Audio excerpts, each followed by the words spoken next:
Hey guys, welcome back to my channel. If you are new here, my name is Didi. I share content about Christ, my walk with Christ, and my faith journey. So if you are interested in any of these things, please consider subscribing to my channel.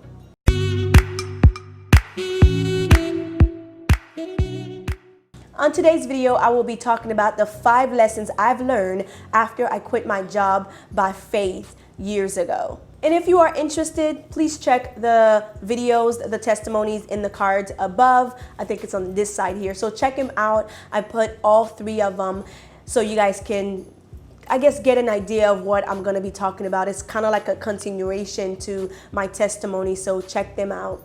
As many of you guys know, I quit my job by faith a couple of years ago. It was in 2017, June 7, 2017 to be exact. I will never forget that day. It was just the most amazing day, not because I knew what I was gonna walk into, not because I was walking into the known. I was actually walking into the unknown. I didn't know what God was doing in my life, but I just knew that He told me to quit my job on faith. It took me a while to make that decision, but when I did, I was on cloud 9. I was at peace with the decision. Although everyone around me was freaking out, I was at peace. And so it was just the most amazing day of my life.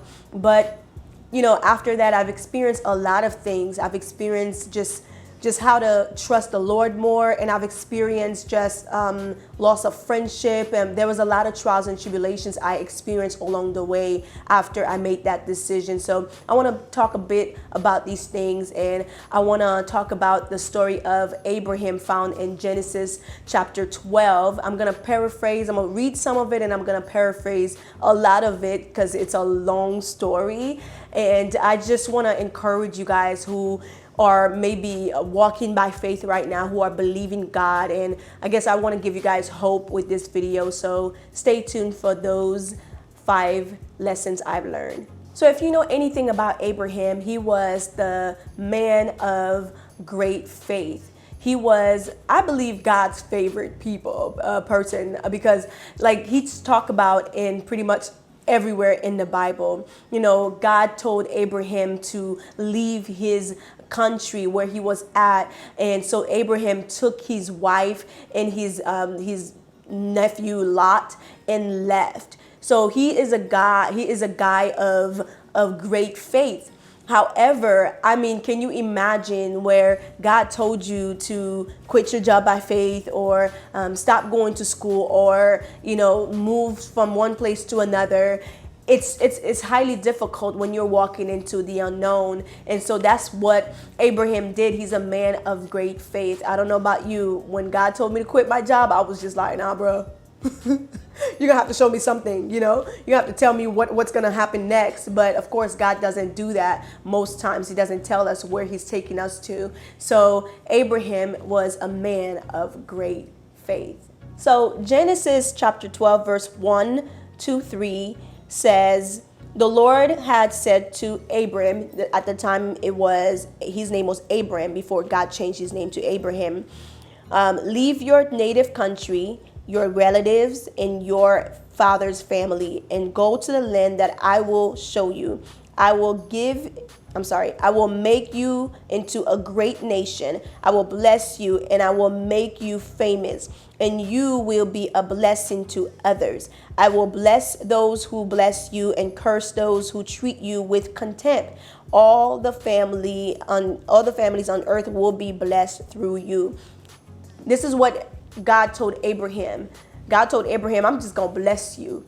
But you first have to leave that land. You first have to quit your job. You first have to quit that school, or you first have to move to that city, or wherever God is telling you, or whatever He's telling you to do. You first have to do that before you can see all these blessings. So many times God tells us we got to do something, but we don't want to take the first step.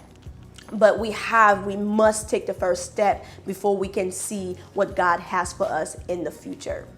So now I want to talk to you guys about the 5 lessons I've learned along the way after I quit my job on faith.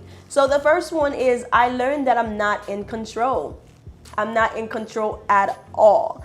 So I want to paraphrase chapter 13 of Genesis a bit, and I'm going to read a little bit of it. But before I read verse 14 and 16, I want to talk to you guys about how God was always in control. After God told Abraham to leave his country and leave his father's family behind and his relatives behind, God was in control. As you know, he took his nephew Lot, and so him and Lot, they were just kind of like not beefing, but there was a little bit of strife because the land that they were living in, the land that God told him to go to, or the land that they went to, it was too crowded, and so there was a lot of strife. And so they had to part ways. It wasn't until they part ways that God started to talk to Abraham. So this is where it picks up. Genesis 13, verse 14 to 16. It says, after Lot had gone, right, the Lord said to Abram, look as far as you can see in every direction, north and south, east and west. I am giving you all this land as far as you can see, to you and your descendants as a permanent possession. And I will give you so many descendants that, like dust of the earth, they cannot be counted. It wasn't until Lot and Abraham separated, that's when God started talking to Abraham and told him, I will give you, so like you will be the fathers of nations, right? And so I was studying this word and I'm like, I couldn't see it. I'm like, God, you want me to see something. And what God was showing me is that sometimes there has to be separation. That's a different message altogether. But I realized that God was in control of this whole thing. God allowed the strife to happen for them to separate so that God can take Abraham to where he was taking him to. And so that happened in my life where I was not in control. After I quit my job, seemingly every relationship that I was in, God started to kind of like break them. And it was just a lot. I was losing people, not by death, but like in terms of friendships and things like that. Like, of course, a lot of it was because of me. I was just going through so many things, but God was in control.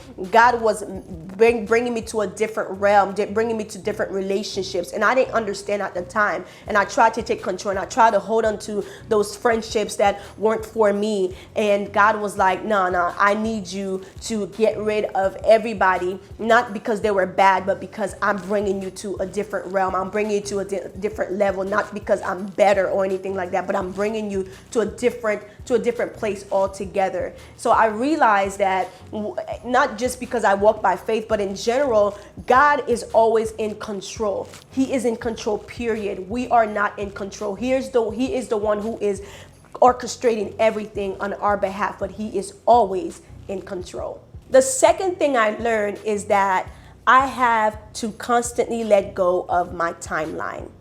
I have to let go of my timeline, like period. I cannot have my timeline or hold on to my timeline and trust God at the same time. I had to let go of my timeline. So I'm going to paraphrase this story for you guys of Abraham again, of course, because we're talking about Abraham. It's found in Genesis chapter 16, where this is after God told Abraham, hey, you're gonna be the father of many nations, and I'm gonna do this for you, I'm gonna do that for you. And Abraham was like, okay, cool, I trust you, but how? We're dry. Sarah is dry, I'm dry, we're old as heck. How this is gonna happen? How, Sway? How? And I probably would have the same question, like, how is this gonna happen, God? But Abraham and Sarah, they decided to take matters into their own hands, and Ishmael happened, right? Ishmael was not the promise. Isaac was the promise. And so this is what happens to a lot of us, right? When we are walking into the unknown, we like to hold on to our timeline. So for me, for example, when I quit my job on faith, I was like, I'm going to go back out there, and by this time I'm going to get a job, because I knew that my money was going to run out. My money that I saved was going to run out. By this time I'm going to go get me a job, and all the doors closed in my face. All the doors closed in my face. I must have applied to at least 18 jobs and no one hired me. Actually, one hired me. let me correct myself. One hired me, but God told me, no, that's not it. And I thank God. And so it wasn't until like I was just like, okay, God, I'm gonna give you my timeline. I don't, this is beyond me. No doors are open. I mean, I'm talking about fast foods. I'm talking about banks. Like no one opened the door for me. And when I let go of my timeline, of course, my job now that I work for opened up, and it's just the most amazing thing. Like I said, go watch my testimony and you'll know what I'm talking about. So you have to let go of your timeline. That's what I've learned. That's the second thing I've learned after I walked by faith. Number 3, I've learned the power of my surrender. Again, it goes back to trying to be in control. I've learned that once you walk by faith, is to surrender my plans, to surrender everything to God, because He knows best. For me, surrendering my timeline was imperative, because that was when God began to speak to me. He began to speak to me when I surrendered everything. So after I noticed that, no one was opening the door, and I was running out of food stamp, because I did apply for a food stamp the time that I did not have a job, and thank God they came through for me. And by November of that year, 2017, I remember my food stamp just like ran out, and I had to surrender everything. And the funny thing is, that was when I had the most peace, when I surrendered. I gained so much peace, because I said, you know what, Lord, I don't know what I'm gonna do. At that point, I was like this close to just finishing every penny that I had, right? Running out of everything. And so I had to really surrender, and I gained so much peace. And after that, I began to write. I love writing. If you don't know, I do have a blog. I have a blog. The name is journeytobutterfly.org. I will link the video of that testimony as well. So check it out if you want. But yeah, like I have a blog. I love to write. And when I surrendered and say, God, look, I trust you, guess what? I began to write. I wrote about 8 blog posts. I never post them because I'm still working on them, but God gave me so much wisdom during that time, and I was able to write. And after I wrote the eighth blog, that's when the door opened. Kid you not. And I believe number 7 is completion, and number 8 is new beginning.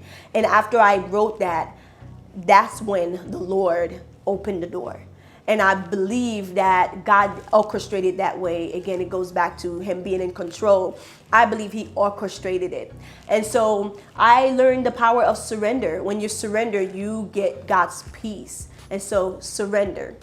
Number 4, I learned that as I walk by faith, as I continue to walk by faith, my trust in the Lord deepened, because it's like He takes you from one level to another. So I've learned that my trust in the Lord deepened.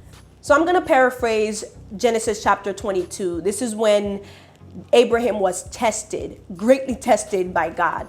At this point, Abraham and Sarah, they got the promise, which was Isaac, and they're living life, and God was like, Abraham, I need you to sacrifice Isaac.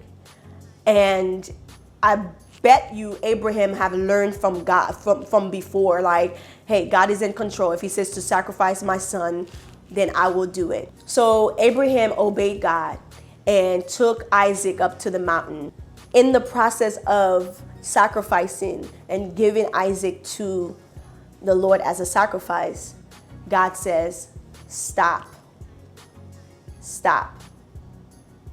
See, God will continue to test you. It's not over. My initial big leap of faith of quitting my job, that was not it. God continued to test me and test me and test me and see if I trust Him. And the more He tests me, the more my trust in Him deepened. That's the 4th thing that I learned. Number 5, the 5th and final one, I've learned that God is truly Jehovah Jireh. I'm going to paraphrase again Genesis chapter 22. This is when after Abraham went up to the mountain, he was literally in the act of sacrificing Isaac, and the Lord told him stop. The angel of the Lord told him stop. now I know that you really fear the Lord. And I'm going to read verse 14, where Abraham says, Abraham named the place Jehovah Jireh, which means the Lord will provide. To this day, people still use the name as a proverb. On the mountain of the Lord, it will be provided. The Lord is truly Jehovah Jireh. He is truly, God is a provider, guys. Like, when in the process of me, walking by faith after I quit my job, and like, God was providing for me when I ran out of money, when I ran out of food stamp. Like, friends and people around me, they came and they gave me money. I didn't ask. They knew my situation, but they gave me money. I never went a day where I didn't eat. I may not eat the way I wanted to eat, but I never went through a day where I did not eat. God provided. When I look back and I'm like, man, it's like you don't, when you're in a situation, you don't really know how you got there. You don't really know how you made it through. And when you look back, you're like, man, that was you, God. That was only you. So God truly is the Jehovah Jireh that we call him. Okay, so I pray you guys are encouraged by this video, and I pray that it's helping you in your walk by faith. So do me a favor, share this video if you like, and like the video, because it does really help me, and subscribe to my channel if you haven't already done so. Thank you guys for watching. Love you guys so much. Peace out.